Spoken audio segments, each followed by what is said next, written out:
Welcome back to another video. In today's video we have Double or Nothing 2024 results and reactions. Absolutely crazy event. Really enjoyed it. What do we think?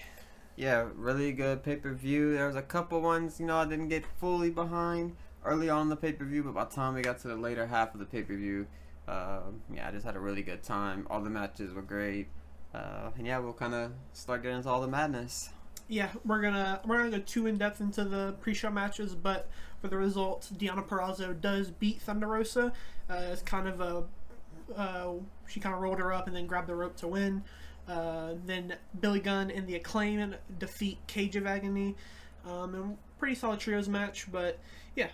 Pre-show over now. On to the main card. We started with Will Ospreay take on Roderick Strong, where Will Ospreay wins and takes the international champion. Yeah, really good match. The big spot of the match is going to be where Don Callis kind of comes in and he's telling Will Ospreay to do the Tiger Driver, get it over with. And he does kind of go for it, but he doesn't end up doing it. He just couldn't get himself to do it. But yeah, ultimately he does come up with the win. Really strong way to start off the night, and yeah. Yeah, I really enjoyed this match. A lot of big moves. Roderick Strong put up a great fight. Still looks strong, obviously. But yeah, Will Ospreay gets his first champion in AEW. Now, following this, as soon as Will Ospreay hits to the back, Adam Cole's music plays and he comes out. He comes out for a few minutes, talks, and he kind of just says that he shouldn't be there and he should be rehabbing his ankle and stuff like that. But all of a sudden, lights to go out.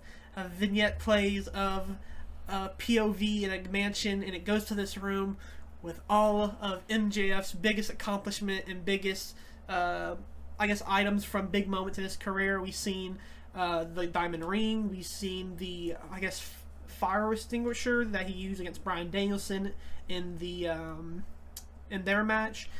There's a dog collar, and then finally it goes to the end, and he gets the Burberry scarf, and then boom, the music plays. MJF comes out in some Triple H inspired gear from, I believe, his 2002 return, somewhere around there.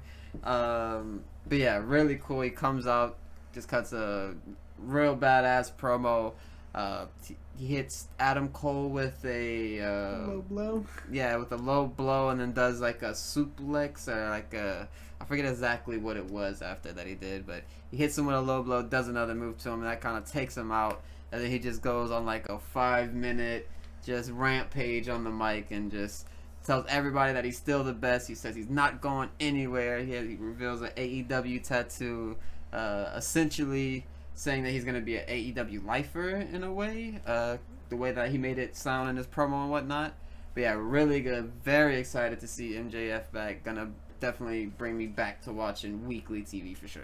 Yeah, I mean, I think everybody knew MJF was going to be in AEW for longer. I think we all knew he resigned already. But yeah, I mean, it makes sense. He's a guy that they can claim as their own, that they've helped build up from the ground up. He was on the first Double or Nothing. He's on this Double or Nothing. And yeah, pretty very good promo. Really enjoyed the entire first start of the show, basically. But after that, we followed up with the Unified World Trios Champion match, where the Bang Bang Gang defeats Death Triangle and retain their belts. Yeah, another pretty good match. Ray Phoenix and Penta put on an absolute show with a lot of their high flying spots throughout this match. Obviously, Pac and Jay White, they're gonna always put on a great show. They're two really good in the ring. But yeah, pretty good match altogether. Not too many big spots or notable moments necessarily to kind of pull from this match. But really good though. Yeah, one thing we did see, however, is we thought Death Triangle had the win done, but right before the match is about to end and Death Triangle is about to get the pin, Juice Robinson comes out and he distracts him and helps Bang Bang and get the win here. So glad to see Juice obviously back, which hopefully means now he'll step in and replace Jay White in the trio side of it, and Jay White can go back on focusing on singles action. I think it's about that time where there's a lot of guys you can go against. We have Will Ospreay for their national champion. I think that would be a phenomenal match. But yeah, there's a lot of stuff you can do with this. Hopefully we see you soon in the ring. So yeah, but really enjoyed this. After that, we had the AEW Women's World Champion on the line, where timeless Toni Storm retains against Serena Deeb. Yeah, and this one, maybe it was because of, the matches before this kind of got me excited. The MJF promo maybe was a little worn out or something. I didn't fully get behind this match, I'll say. Not that it was bad, but, just a lot of exciting things that happened before. A lot of stuff going on with the 6-man tag right before this. So I just wasn't fully behind it. But definitely not a bad match at all. Toni Storm does retain, surprisingly. Did look like she was potentially going to lose at a lot of points during this match, but she does end up retaining. Yeah, at one point, Mariah May wants to throw in the towel and just, so she doesn't have to take the defeat. But Luther comes in, he takes the towel, but then Toni Storm kind of sees him with the towel, and she thinks he's about to throw it in. And it kind of looks like they might start separating from Luther. So we don't know what that leads to. But yeah, pretty good. It was a solid match, something that it's a more technical style and not a lot of action, but still a very solid match. I don't know if this was before the match or after the match, but we did have the announcement of the Owen Hart Cup coming back to AEW. And this time around, similar to how WWE did with King of the Ring, the winners of the tournaments will get a future World Championship title match at All In. So obviously, with the result of the main event, we kind of can start building up for All In, which is pretty exciting because it's a big show. It's kind of their WrestleMania at this point, so a lot of stuff to look forward to with that. Yeah, for sure. Definitely excited to see that. Yeah. After that, this was followed up by Orange Cassidy defeating Trent Beretta in hopefully the blow-off match, but with the result, it doesn't really look like that. Yeah, he gets it with another roll-up pin to kind of end this match. Definitely was like a hard-hitting, I guess you could say like a strong style match in a way. Not like a typical Orange Cassidy match, I guess. But yeah, he comes out in the all black. A new theme, right? Maybe it's his old theme. I forget exactly. Yeah, it comes up to I think it's called "Where's My Mind" or something like that. I think that's the title of the song. Yeah, I wasn't there for the beginning. It was curious. I don't know if that was like an old one or not, but yeah, he comes out with that, the black shirt, the black sunglasses, and Don Callis is on commentary and kind of hinting towards him being there. So I would assume this Wednesday we'll probably get an official announcement that he'll be joining. But yeah, he retains. Yeah, I think later in the night, Don Callis says that he'll have some type of contract signing. I think he'll finally dish out the offer for Orange Cassidy to sign. Whether or not he does or doesn't, I'm kind of torn on. Don't really know where you would go with it. But if you want to turn Orange Cassidy heel, I guess that's a perfect opportunity. But after this, we had Chris Jericho retain the FTW champion against Hook and Katsuyori Shibata. Yeah, definitely not one I was super excited for, to say the least. But I will say it did go above my standards of what I had the match. I didn't think it would be very good, but it was pretty good, I will say. Shibata, really good in the ring. He's always doing impressive things. Hook, I haven't gotten fully behind yet, but I feel like he is sort of growing on me a little bit. And Chris Jericho, he's Chris Jericho. Well, we talk about him, when we need to. But yeah, Shibata, he gets a pretty cool spot where he has Hook in an ankle lock, and he has Chris Jericho at a figure 4 at the same time. Looks really good. And yeah, I don't even really know where to go with this match, really. Not too many big spots to come out. I guess one is like Chris Jericho comes out with a bag of dice. He dumps them on the floor, and there's pretty much they're going to slam on dice throughout the entire match, essentially. Yeah. But yeah. Yeah, there was one point where Shibata is about to do like a Death Valley driver to not Orange Cassidy, but Hook through the table while Chris Jericho is there. And I didn't really like this spot because Chris Jericho is probably there for a good 15-20 seconds probably, and he's like has his arms up and is like looking directly at him like, you have enough time to move, man. Like, I wish he would have called like an audible right there, but yeah, they do the spot and they don't even break the table, which was funny. And then also in the end, Brian Keith does help Chris Jericho get the win here. I don't know if it was just him getting his lick back on Hook and Shibata, or this was him kind of saying he's with the learning tree now. But like we said, Chris Jericho retains, and a whatever type of match. After this, it was followed up by a banger match for the IWGP World Heavyweight Champion Eliminator match, but Jon Moxley does defeat Takeshita. Yeah, honestly, nothing wrong with the match, but I just didn't necessarily like, I guess, the result of it. The whole match, Moxley's kind of settling, I believe it's his shoulder that's messed up, and Takesh just kind of beating him the entire match, just kind of letting him have it. Has a lot of points where he could pin him, but he's kind of playing with his food in a way, I guess you could say. And yeah, he's just kind of beating him, and then out of nowhere, Moxley has like a very short and small comeback where he does very few moves, and that's kind of the ending. I get it, obviously. Moxley, the hard hitter, his finisher usually ends people. But yeah, it kind of felt abrupt, kind of when it ended. Yeah, I really. With the Moxley having the injured shoulder, I would have definitely assumed that was the angle to do here. You have him come in injured, Takeshita beats him, and it makes sense because one, Takeshita is healthy, he's going against an injured person, and then if he has a second match, you might not have him win that match, but you still have that match. Because I really enjoyed this. I think a part 2 would have been great, but it doesn't look like we're getting that just yet. After that, we were followed up by Adam Copeland defending and retaining his TNT champion against Malachi Black in the barbed wire steel cage match. Yeah, and this one, just an absolute banger. Almost the longest match of the entire night, going in at 20 minutes. And yeah, there's just a lot to kind of go over on this match. The cage comes down, there's barbed wire surrounding the entire top and along the corners, it looks like.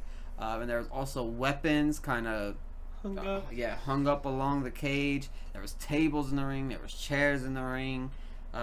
We see very early on Edge split open Malachi Black and kind of get the barbed wire running along his forehead. And very early on, they're both bleeding.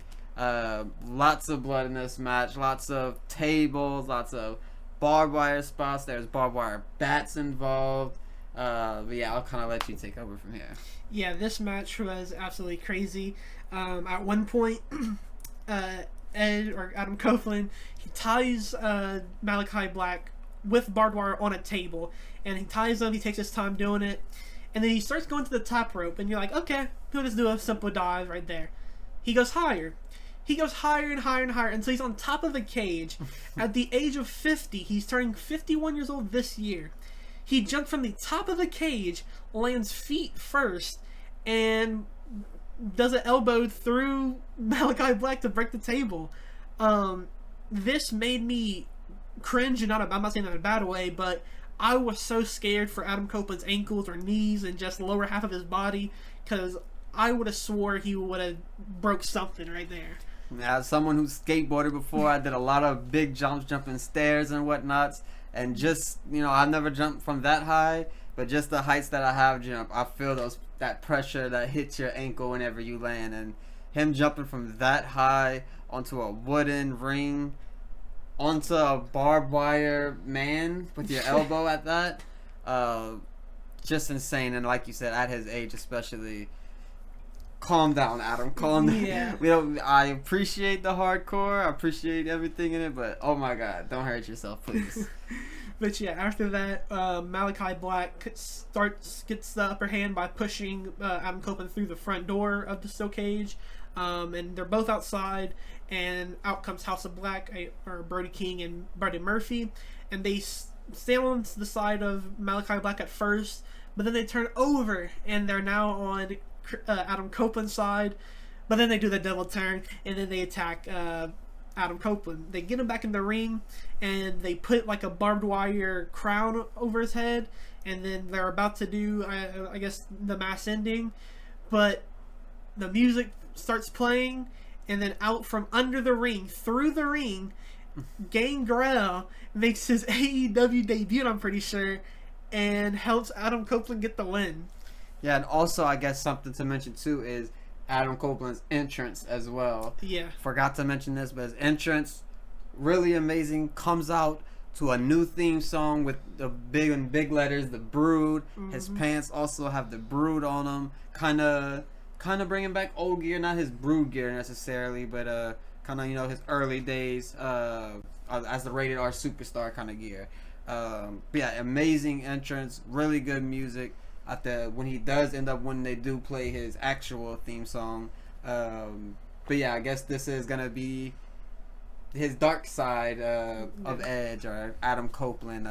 But yeah, I just wanted to point that out before we forgot to mention it. But amazing entrance. Yeah. But yeah, Adam Copeland gets the win. He gets his ring back, and he won't have to bend the knee to House of Black. Don't know where we go from here for Malachi Black. This is kind of a big loss, even though I think a lot of people did assume he would lose here. But yeah, it's interested to see where everybody goes from here. After that, we had the first of the triple main events, and it was Mercedes Moné winning the TBS champion against Willow Nightingale. And yeah, this match, I will say Willow was like the MVP for me in this match. She performed so well. She did so good. She really kind of won me over in this match. But yeah, I think I'm a pretty good Willow fan now. She impressed me a lot. Unfortunately, it was on a loss, and it was when she was losing the title when I got behind her.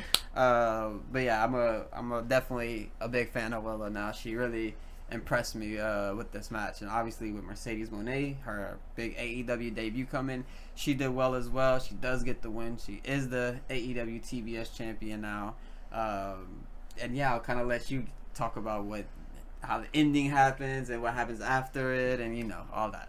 Yeah, so Mercedes, she kind of gets to celebrate with the title, and she starts walking back, but and during the match, Willow basically had the match won. She got a big powerbomb while the ref was distracted by Stokely and Chris, and she gets the powerbomb. She gets a 5 count basically, but the ref wasn't there to see it.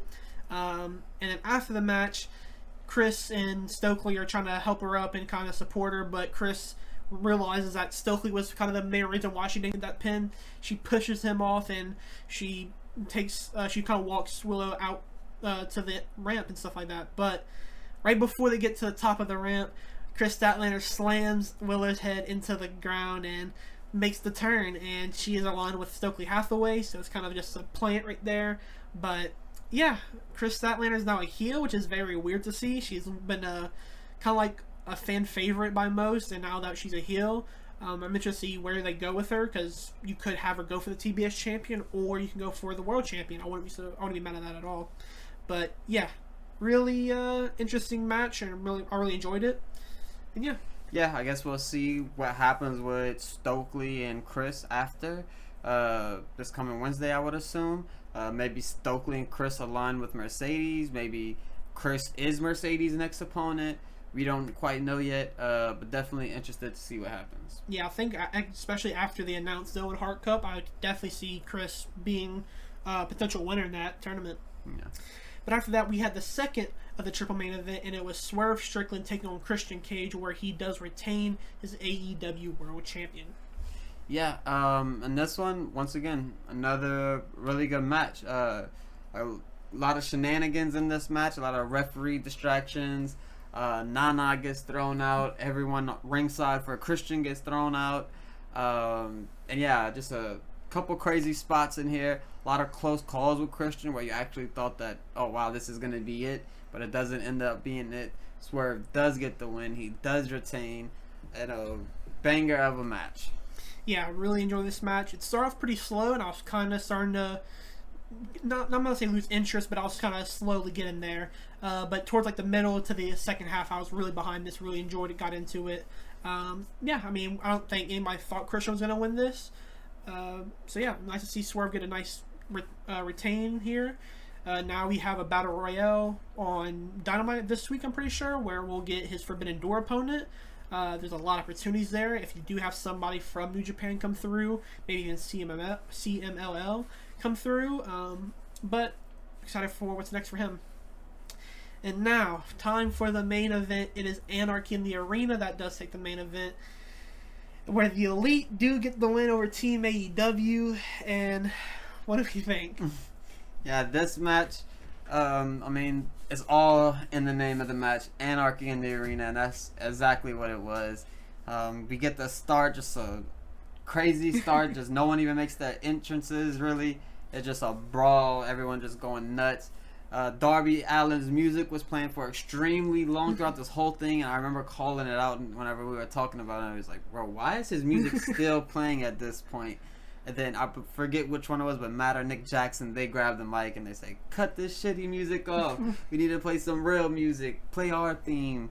And they play their theme for a while. Then they start brawling again. They're all fighting all over the ring in the stands. You see Jack Perry and Darby start heading to like the outside of the arena. And they're just all spread out all over the place. Then Bryan Danielson gets the mic and he says, no, we need to play the best theme song of all time, where they play the final countdown, the actual song. That plays for a really long time. They're still brawling and brawling and brawling. And then once again, another young buck grabs the mic. I don't remember which one it was again, but he says, cut this music off. It's costing us $200,000 a night. We can't afford this. How is this in the budget? Pretty little funny spot there. They cut the music off, and that's pretty much it for the music for the rest of the night. Now, that was the fun part. Now we're going to get into the Anarchy part that we're talking about. And off rip, we see Darby Allin go to drown Jack Perry. We see Jack Perry try to kill Darby Allin with a truck.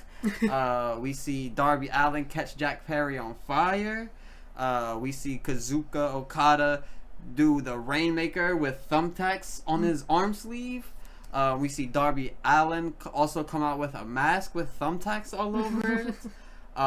We seen Darby Allin get hung by his feet and then kicked with boots with thumbtacks on the bottom.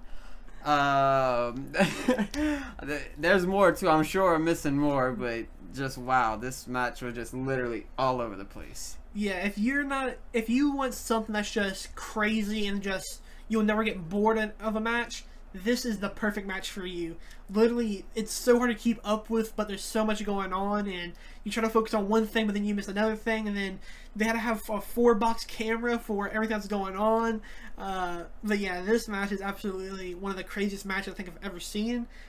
Maybe I'm saying that too early, but yeah, it was absolutely wild. Yeah, and then very early on, we see Darby Allin do a coffin drop off like where the fans like kind of come in at. He coffins drop onto the Elite. Just absolutely insane. We also see a spot where Jack Perry, he was kind of getting beat up by Darby Allin backstage a little bit. Then you don't see him for a while, and then finally we do see him again, and then he walks past like the gorilla position right before he gets out, and then he kind of grabs Tony Khan, brings him out, and that's when Darby Allin sets him on fire. We seen the poker chips from the setup get slammed down, slammed through. TK driver. Yeah, TK driver, shatter machine. Just literally, this match was just complete madness. I definitely recommend watching this match because I know the way we're explaining it isn't going to do it any justice at all. But yeah, I mean, just look at the people who's in this match. We have Okada, Jack Perry, the Young Bucks. Versus FTR, Bryan Danielson, and Darby Allin. Like, this is like what you expect in a match like this. Yeah, and then in the end, after I believe they take out everybody, Jack Perry comes in, hits a running knee on Bryan Danielson, and he's the one to get the pin over Bryan Danielson. So, yeah, he's looking very strong. And then even after the match, Young Bucks put him on their shoulders, and they kind of walked him out. And yeah, Jack Perry, I guess, is the new badass heel in AEW. Yeah, he's been caught on fire now. He's also been drowned in the same time. He also wrecked a car in Darby. It was just insane. Just like I said, so much going on, so much of a mess in this match, but not in a bad way. It's like a good mess. Yeah. Usually with matches like this where it's all over, it's like very hard to keep up with, and it was. But this one was different because anytime they did have the camera on somebody, there was like big spot out there. There's like non-stop big spots to kind of keep you interested, and yeah, you never would fall asleep during a match like this. Yeah, so yeah, that was AEW Double or Nothing. What was your favorite match on the card though?